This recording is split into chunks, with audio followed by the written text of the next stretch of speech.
자, 오늘 말씀드릴 거는 여러분들 아마 절에 다니시는 분들은 누구나 한 번씩 들어보셨을 것 같은 자등명 법등명 이야기를 해드릴 거예요. 부처님의 가르침 중에서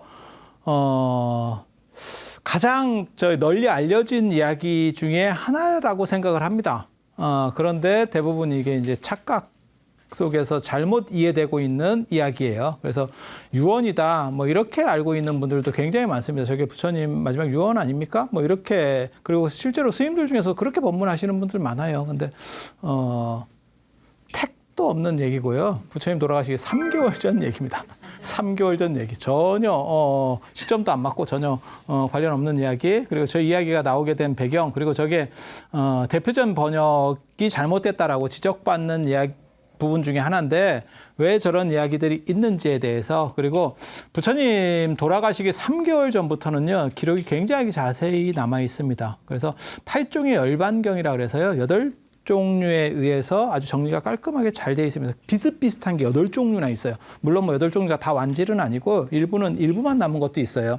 하지만 뭐 장암, 유행경, 그 다음에 반니원경, 니원경, 열반경, 대반열반경 뭐 할 거 없이 총 8종류 세트에서 이거를 거의 비슷한 얘기를 하고 있어서 딱 대조해 보면 거의 동선이 그대로 나올 정도로 뚜렷합니다. 이유는 뭐냐면 부처님의 열반이야말로 진정한 깨달음이라고 생각해서 그 부분에 대한 기록은 자세하게 남겨놓은 거예요. 초기 불교에서부터 있었던 내용인 거예요.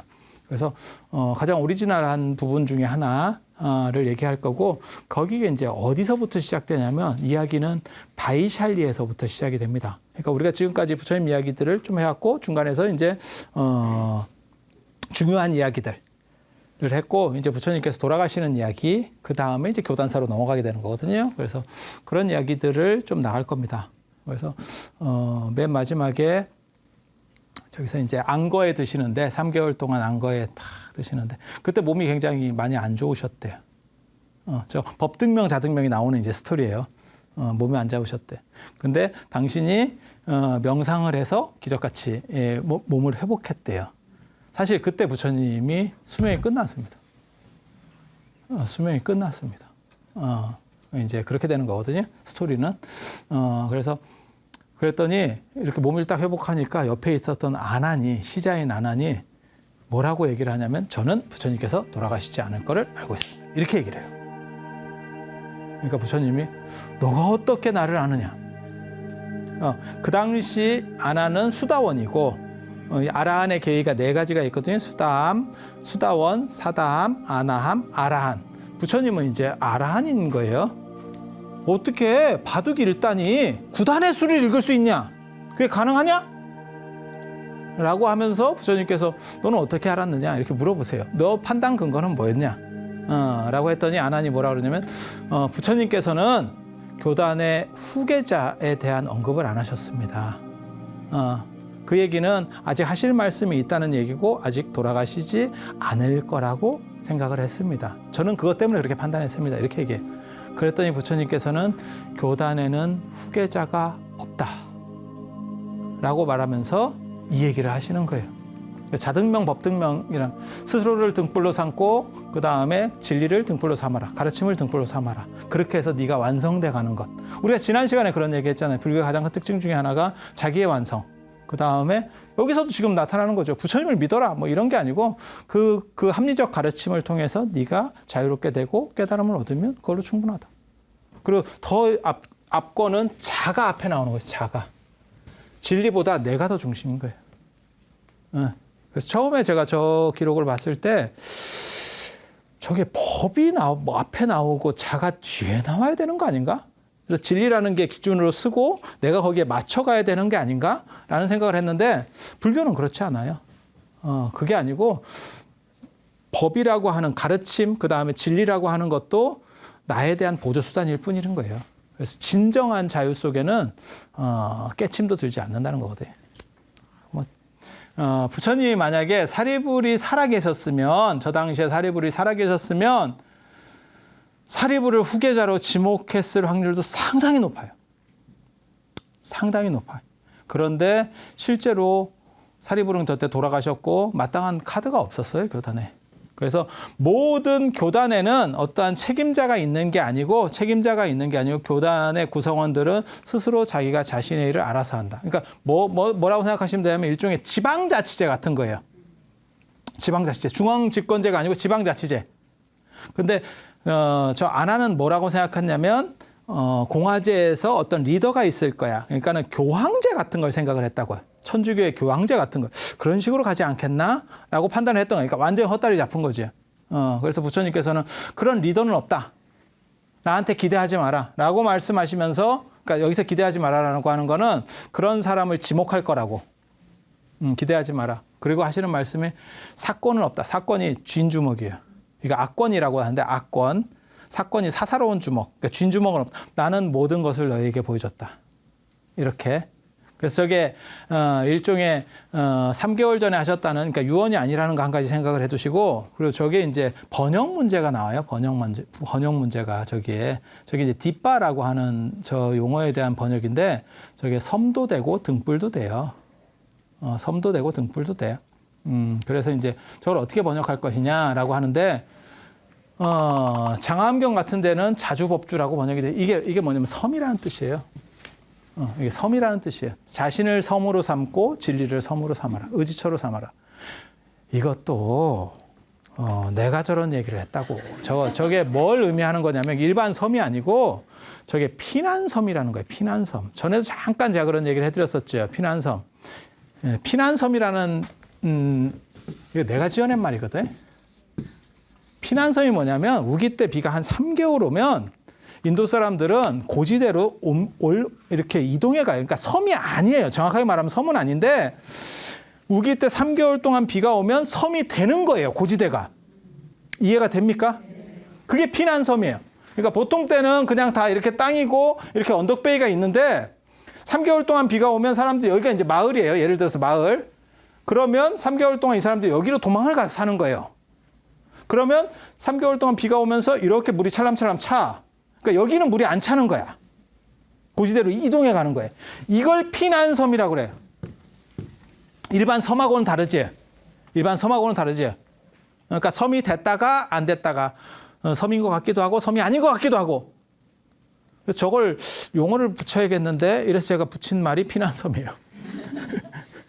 저 개념이 인도에는 있어요. 그러니까 네가 이 피난섬에 의해서 그때 생명을 이어가듯이 이거를 스스로하고 진리를 그렇게 중요하게 여겨서 의지해서 가면 너는 반드시 깨달음을 얻을 수 있다. 이렇게 얘기하신 게 원형이에요. 그런데 저게 중국으로 넘어오면 중국 사람한테는 지금 우리는 저 같은 경우는 여러분들한테 저런 개념을 얘기해도 여러분이 알아듣죠. 근데 예전에 중국 사람이나 우리 조상들이 저런 얘기를 하면 세상에 3개월 동안 비가 오는 데가 어딨냐? 이제 이런 식으로 얘기를 하는 거예요.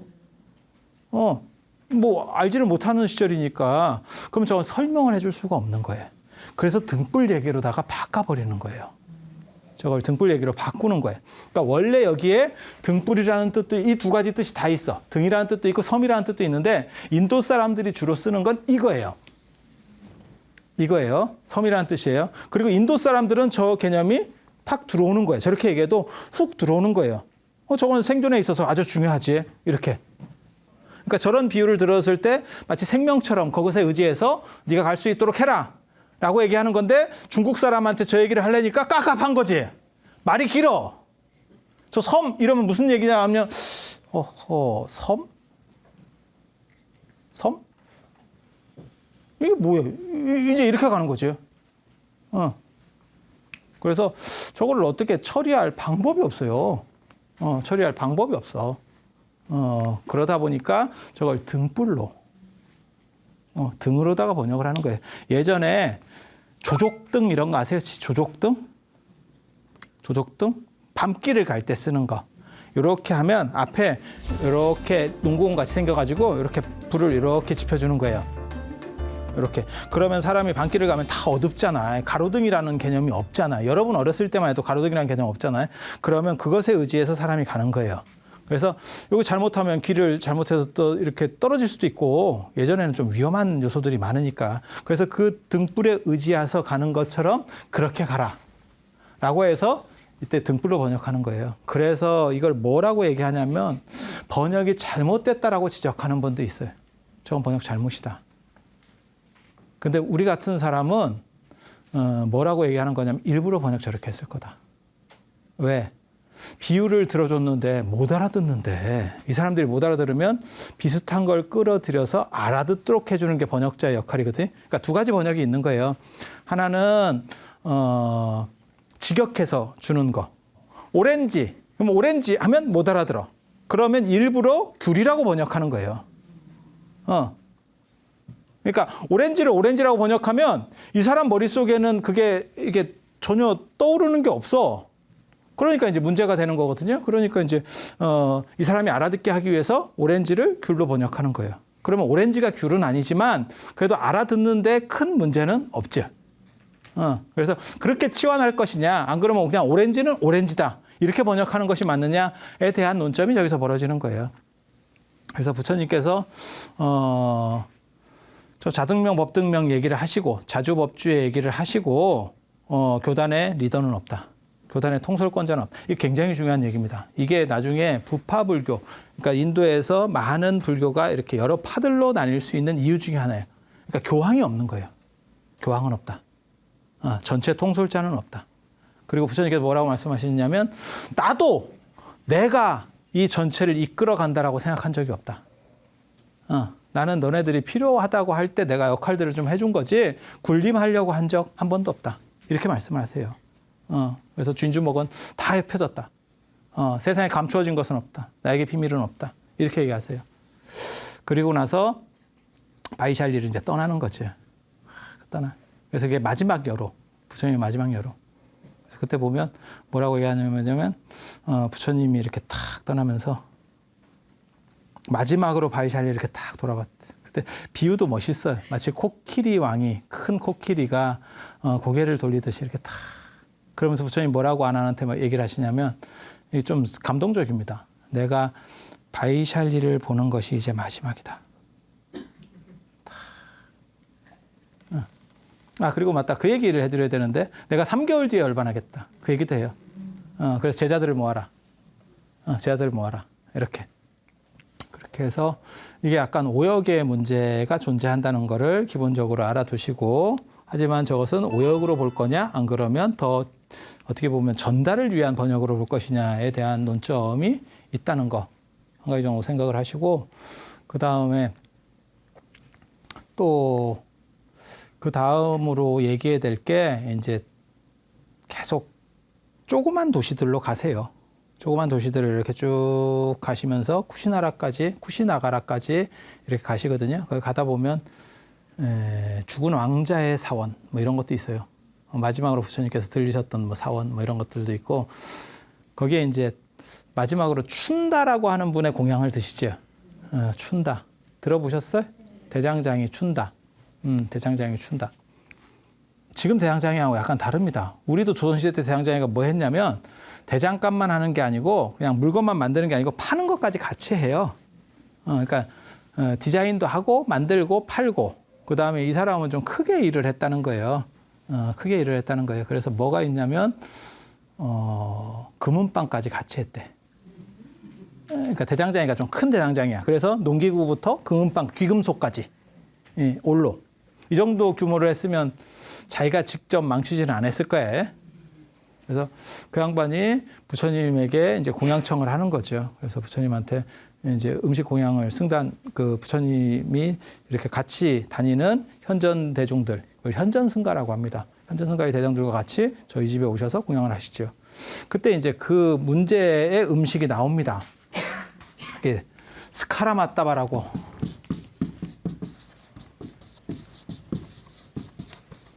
문제 음식입니다. 문제 음식. 이거를 남방불교에서는 뭐라고 얘기하는 거냐면 새끼 돼지고기. 새끼 돼지. 돼지고기라고 얘기를 하고 그 다음에 이제 북방불교에서는 전다장 버섯이라고 그래요. 전다장 나무의 버섯.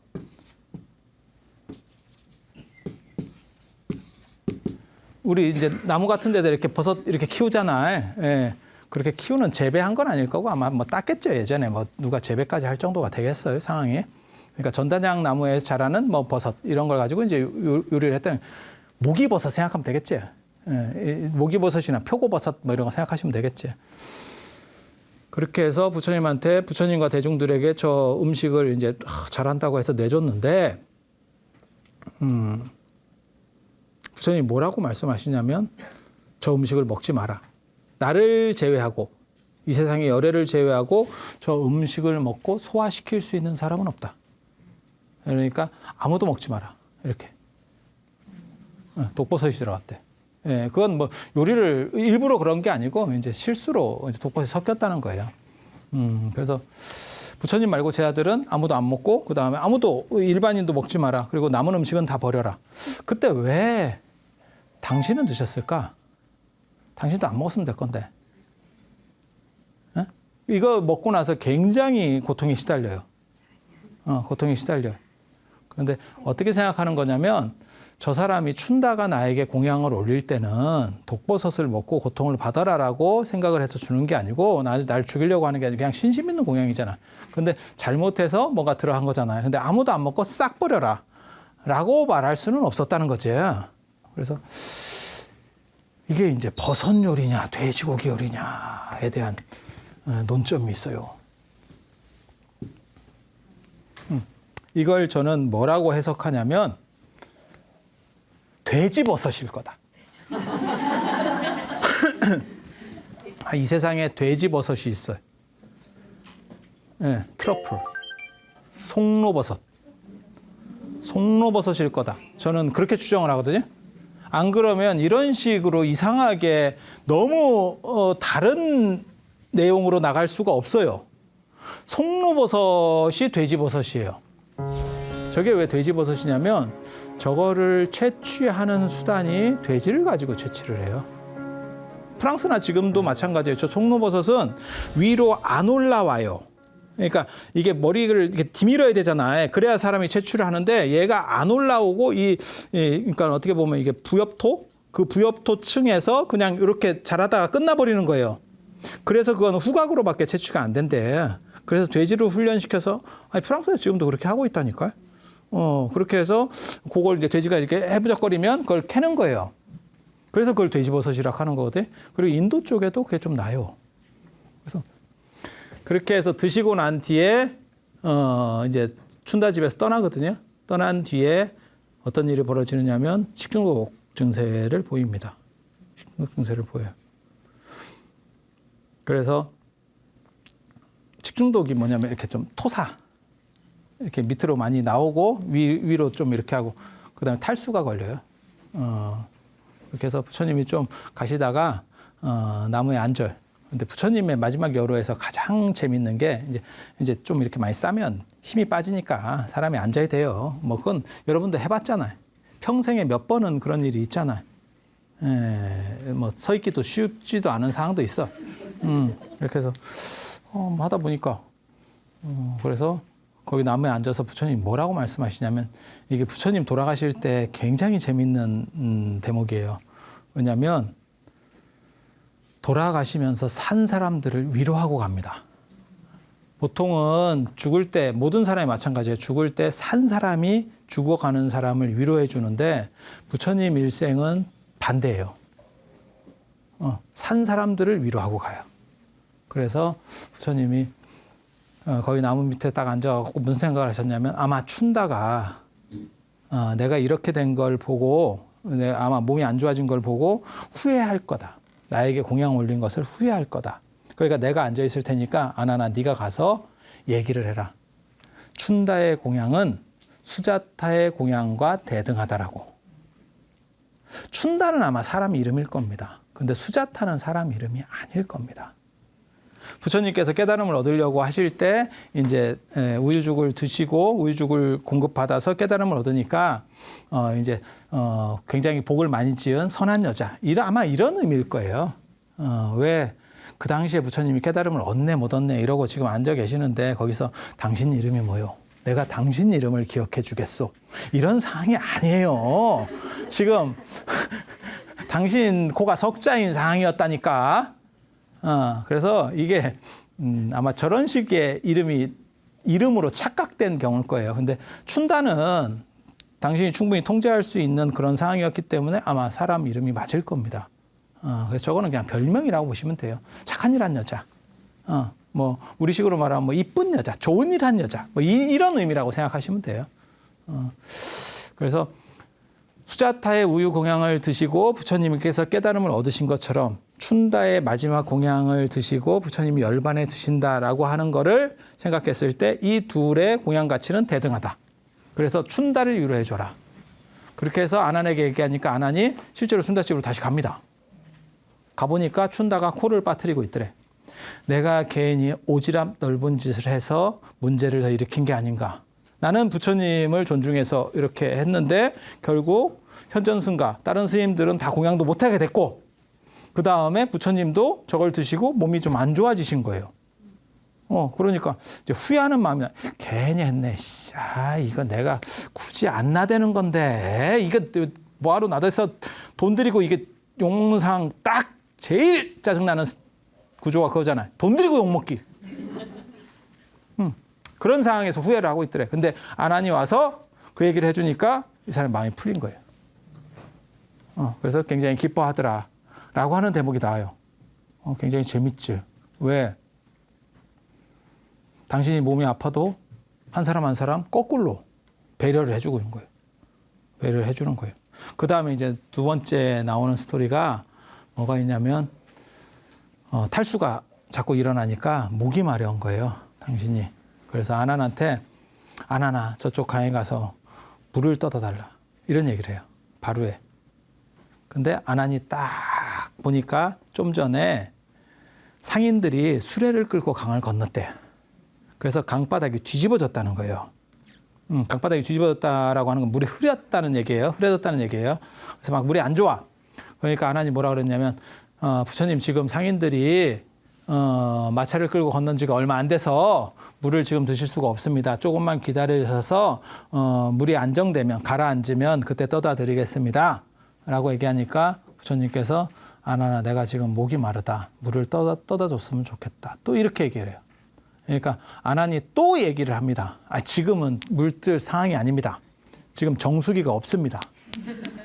여기 지금 상황이 그런 거 아닙니다. 이렇게 딱 얘기하니까 부처님께서 목이 많이 마르셨는가 봐. 그래서 뭐라고 얘기하냐면 다시 한번 얘기를 해요. 지금 가서 물을 떠다 줬으면 좋겠다. 그러니까 아난이, 이게 불교 경전에 똑같아요. 스토리가. 뭐가 똑같냐면 세 번째는 못 거슬러. 세 번째가 끝이에요.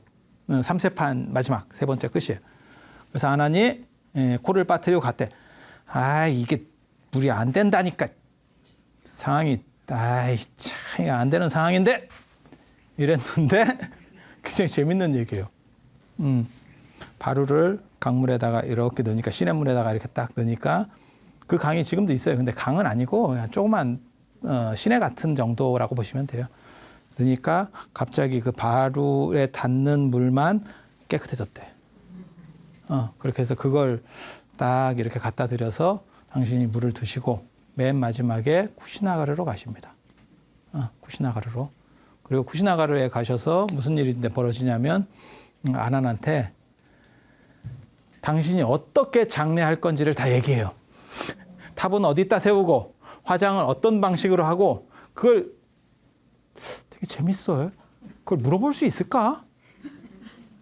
물어보는 사람도 그렇고 대답하는 사람도 그렇고 굉장히 재밌다. 이게 동아시아 문화하고 이게 다른 큰 특징 중에 하나거든요.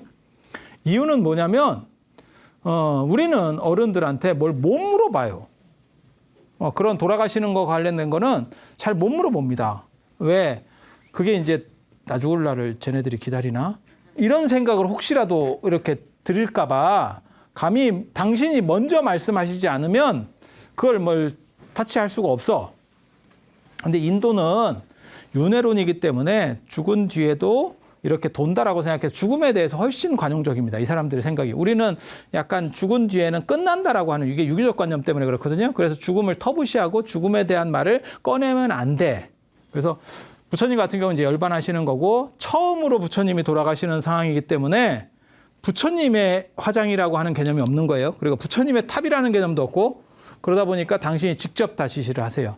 그리고 그때 부처님을 어떻게 입관하고 뭐 어떻게 화장해라라고 하는 게 오늘날까지도 그것을 기본으로 해서 사리장엄구라고 하는 게 만들어져요. 탑이나 이런 데 보면 부처님 사리를 모시는 게 있거든요. 그러면 그게 이제 뭐 금, 그다음에 수정이나 유리로 된 사리함, 그다음에 사리병, 그다음에 이제 금, 은, 동 뭐 이런 식으로 무슨 러시아 인형처럼 이렇게 계속 박스가 이렇게 커지면서 러시아 인형 그런 거 아시죠? 이렇게 열면 계속 조그만해 나오는 거. 뭐 이런 식으로. 그래서 부처님 돌아가시면 그런 식으로 입관을 해서 거기다가 화장을 해라 라고 하는 문화를 당시 스스로 말씀을 하셔요. 그리고 탑은 저작거리 한가운데 세워라.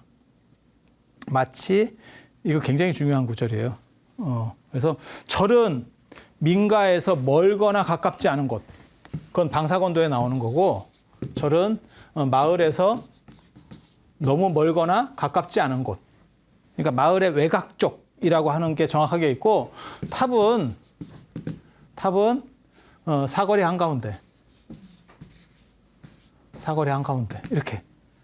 왜 사거리 한가운데에 되느냐? 그래야 많은 사람들이 탑을 보면서 붓다를 생각한다. 부처님을 생각한다. 그리고 스님들은 절에서 수행을 하면 되고 탑에 대해서는 신경 쓰지 마라. 탑의 관리는 신도들이 할 거다. 이게 이제 나중에 대승불교가 성립될 때 중요한 배경 중에 하나로 작동을 해요. 근데 나중에 또 이어지는 얘기라서 미리 좀 해드리는 거고, 그 다음에 쿠시나가르로 가셔서 이제 이게 마지막 돌아가시는 대목이에요. 쿠시나가르에서 그때 사람들한테 얘기를 해요. 아나나, 마을 사람들에게 가서 오늘 완성된 사람이 열반할 거라고 얘기를 해라. 그래서 예배하고 싶은 사람, 그 다음에 친견하고 싶은 사람이 있으면 오라고 해라. 그래서 아난이 갔더니 그게 공회당에 그 당시 사람들이 모여가지고 뭐 회의를 하고 있었대. 그래서 거기 가서 그 얘기를 했더니 사람들이 득달같이 모든 사람들이 오는 거예요. 그래서 차례차례 이렇게 하는데 너무 많아서 오늘 안에 안 끝나겠대. 줄을 서시오. 이렇게 줄이 너무 길어. 번호표 받고 이게 번호표가 한 200번 밀렸네. 이거 은행문 닫는 거 아니야? 이런 식이 지금 상황이 된 거예요. 그래서 아난이 뭐라 그러냐면 그러지 말고 한 사람씩 하지 말고 가족끼리 합시다. 팀으로.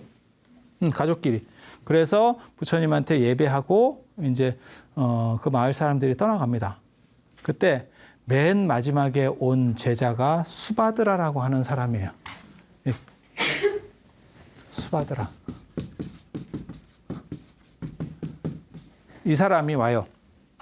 이 사람이 그 동네에서 굉장히 뭐라 할까, 이름난 수행자입니다. 쿠시나가르의 이름난 수행자. 그리고 부처님을 알고 있었어. 그전에도 알고 있었어. 단 만나러 가지 않았어. 이유가 뭐냐면 가오가 무너질까 봐. 가오가 무너질까 봐. 그런데 부처님께서 돌아가신다고 생각을 하니까 저 양반도 대단한 사람이에요. 저 때 120세라고 나오거든요. 아니 진짜는 아니에요. 그게 사진법 문화이기 때문에 120세면 엄청 오래 산 이런 뜻이에요. 근데 부처님께서 열반해지신다고 하니까 무슨 일이 벌어졌냐면, 내가 가오를 이렇게 차리는 것보다, 쉽게 말해서 있는 척 하는 것보다 내가 모른다는 사실에 집중했을 때 사람이 발전해요. 체면보다 내 스스로 모른다라고 하는 부분에 얼마만큼 집중할 수 있냐. 이건 굉장히 중요한 얘기거든요. 그래서 저 양반이 갑자기 그 생각이 드는 거예요. 나는 완전한 깨달음을 얻지 못했는데 저 어른이 돌아가시고 나면 물어볼 데가 없을 것 같다. 그러니까 내가 체면이 구겨지더라도 나는 저 양반한테 물어보러 가겠다. 딱 합니다. 그렇게 해서 물어보러 오니까 아난이 딱 이렇게 비서실장이잖아요. 그리고 많은 사람들이 이제 인사 올 때마다 생각을 이렇게 많이 봐왔겠지. 25년 동안이나 봤는데 눈치를 딱 보니까 저 사람은 눈빛이 다르대. 그냥 일반적으로 인사 온 사람이 아니고 마치 논쟁을 하러 온 사람 같대. 그러니까 아난이 뭐라고 나가서 얘기하냐면, 이 사람이 당신 선생님을 뵈러 왔습니다. 이러니까 당신은 이미 늦었습니다. 당신은 이미 늦었습니다. 지금은 때가 아닙니다. 그러니까 그런 거 할 때가 아니라는 거예요. 뭐 논쟁하고 할 때가 아니라는 거예요. 그러니까 이제 오히려 수바드라가 답답해져요. 그래서 뭐라고 얘기하냐면 내가 선생님을 뵙겠다는데 네가 왜 말리냐? 너 뭐야? 이제 자꾸 이렇게 해서 옥신각신합니다. 그러니까 부처님이 그 얘기가 들리지. 왜냐하면 뚫려 있는 공간이니까. 다 노천에서 지금 일이 벌어지니까. 그러니까 부처님께서 뭐라고 말씀하시냐면 아나나 저 사람을 막지 마라. 저 사람이 내 마지막 제자가 될 것이다. 그래서 이제 대면이 되는 거예요. 대면을 했더니 아니나 다를까 이 사람이 말이 많아. 자기 그게 아집이 강한 사람이야. 그래서 내가 이러한 수행을 했고 뭐 했고 막 얘기를 하는 거야. 그러니까 부처님이 제가 그런 얘기하는데 부처님이 얼마나 인격자라는 걸 알 수 있냐면 경전을 보면 다른 사람이 말할 때 말을 안 끊는다니까. 전에도 제가 잠깐 그런 얘기 했잖아요. 남의 말을 안 끊고 그 허저분한 얘기라도 끝까지 들어주고 다음에 자기 얘기를 하는 게 그게 인격자긴 인격자인데 실제로 실전해 보려면 굉장히 어려운 일이라고. 그런데 부처님도 말을 끊을 때가 있어요. 그게 이 수바드라 말을 끊어요. 수바드라 말. 말 되게 많은가 봐. 근데 끊는 이유가 뭐라고 그랬냐면 네가 뭔 얘기할지 대충 알겠다. 하지만 지금 내 상황이 네 얘기를 다 들어줄 수 있는 시간이 없어. 네가 왜 왔는지에 대해서 한번 생각해 보자. 네가 필요한 것만 내가 지금 빨리 얘기를 해줄게. 너는 지금 깨달으려고 왔고 그 관련된 핵심만 내가 얘기해 줄게. 오케이? 이렇게 된 거예요. 그러니까 그럼 그렇게 해주세요. 이렇게 돼서 뭘 얘기하시냐면 사성제 8정도예요. 부처님은 노기아원에서 오비구를 제도하실 때도 사성제 8정도 연기법을 말씀하셨고 돌아가실 때도 내나 그 얘기를 하세요. 그래서 사성제 8정도가 불교에서 가장 중요한 교설이에요. 가장 중요한 교설이에요. 다른 거 뭐 이런 얘기 다 필요 없어요. 그게 최고로 중요한 교설이에요. 그렇게 해서 그걸 말씀을 해주시니까 이 수바드라가 이 양반은 원래 수행자였기 때문에 잘 안 되고 있었던 거지. 그러니까 이게 노력을 안 하는 사람이 아니고 열심히는 하는데 이게 물꼬가 잘 안 트인 상황이었거든. 그래서 부처님에게 딱 건드려 주니까 바로 아라한이 돼요. 바로. 그래서 이 양반이 아라한이 딱 되고 나서 뭐라고 얘기하냐면 그것도 아주 재밌어. 저렇게 온 사람 치고는 너무 희한한 얘기를 해요. 저는 선생님이 돌아가시는 걸 차마 못 보겠습니다. 제가 먼저 열반에 들어도 될까요?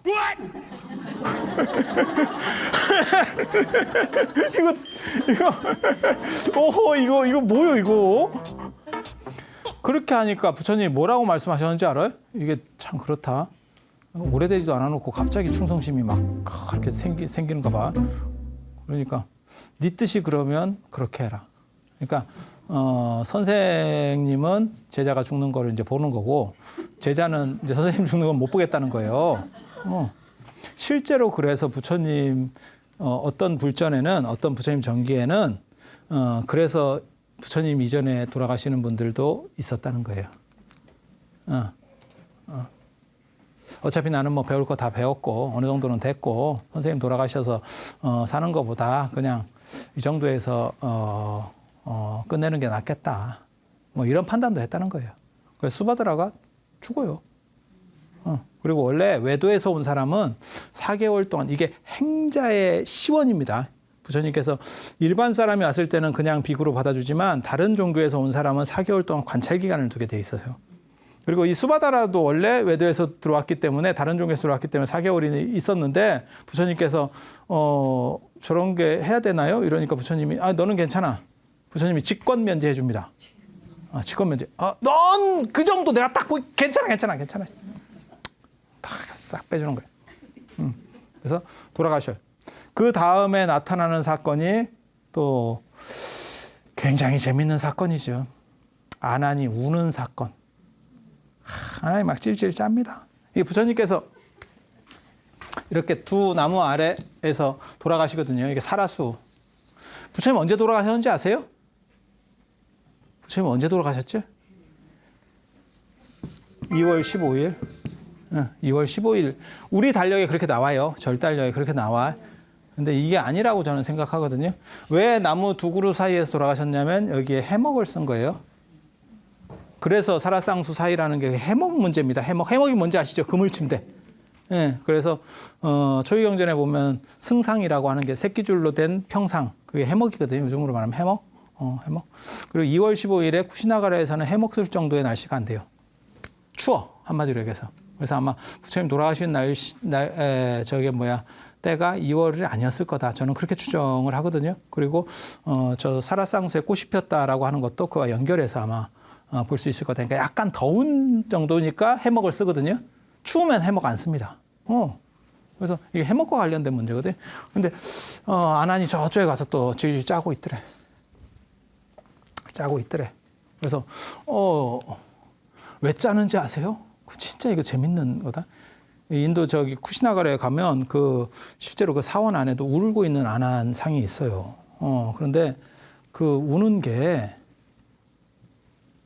부처님이 돌아가셔서 우는 게 아니고 내가 서러워서 그래.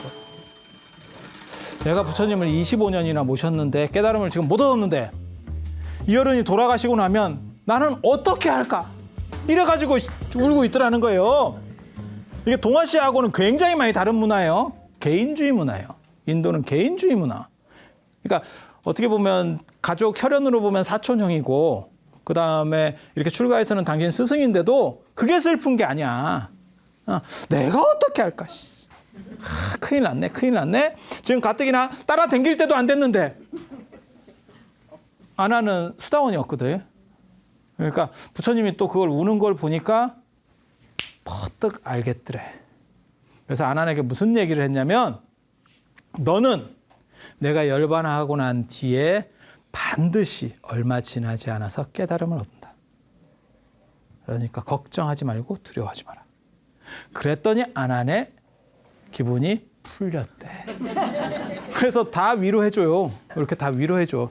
다 위로해주고 마지막으로 부처님께서 하시는 말씀이 뭐냐면 제자들을 다 이렇게 모이라고 해서 질문해라. 질문해라. 그때 내가 열반에 들고 나서 그때 부처님이 계실 때 물어볼 걸이라고 후회하지 말고 지금 질문해라. 그랬더니 아무도 질문하는 사람이 없더래.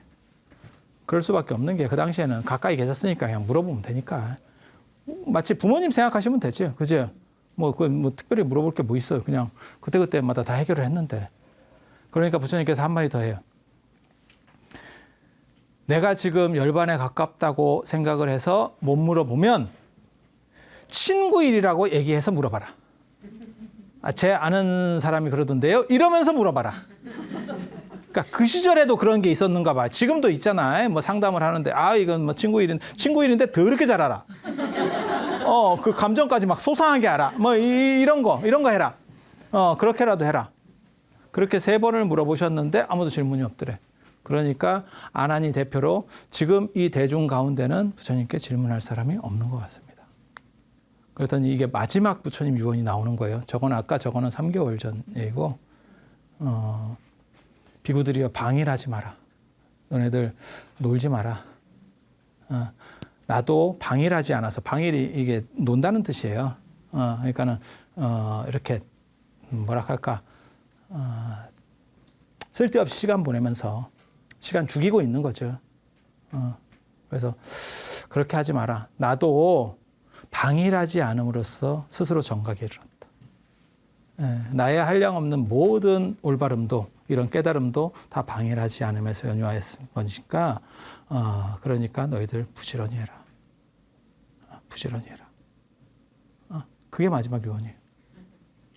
그래서 처음에 제가 이 유언을 들었을 때 처음에 이런 걸 봤을 때 굉장히 좀 별로라고 생각을 했어요.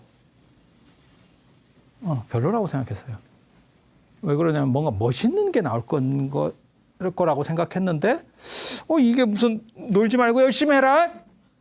열심히 하면 다 되는 거야. 이렇게 얘기하고 돌아가셨다는 거거든. 이게 뭐야? 뭔가 이렇게 한 방을 딱 해야 될 거 아니야. 큰 스님 돌아가실 때처럼 뭐 무슨 개송을 하든지 뭔가 이렇게 아사모사한 얘기들이 뭐가 좀 나와야 되는데 너무 밋밋한 거야. 그것 때문에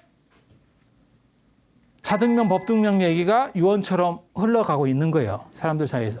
그런데 한 번 더 생각해 보면 그게 어떻게 보면 가장 일반적인 게 가장 힘 있는 얘기예요.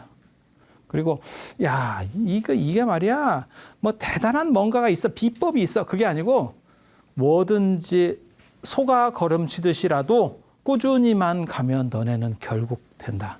그건 누구만 되는 것도 아니고 너네 모두가 될 수 있어. 쉼 없이 정진하기만 하면. 그렇게 하고 부처님께서 돌아가시는 거예요. 그래서 이게 오히려 훨씬 더 대인 같은, 대장부 같은 언설이었다. 저는 그렇게 생각을 해요. 그거는 제가 이제 좀 철이 들고, 이제 갈 때가 됐다는 얘기지. 그래서 어떻게 보면 부처님의 마지막 말씀은 자등명, 법등명보다 더 귀한 말씀이고, 그리고 자등명, 법등명이라는 이야기는 실제로는 너희들이 너를 중심으로 하고 그 다음에 진리를 중심으로 하라는 얘기가 아니고 실제로 아난이 물어봤을 때 핵심은 교단에 승계자가 있느냐라고 하는 거고 부처님께서 대답하신 거는 교단에는 승계자가 없어 라는 뜻을 하신 말씀이에요. 그래서 여러분들이 그런 얘기를 가지고 진리를 의지하고 그 다음에 무슨 뭐 나를 의지해서 가라 이렇게 해석하고 얘기하는 거는 사실은 완전히 사짜입니다.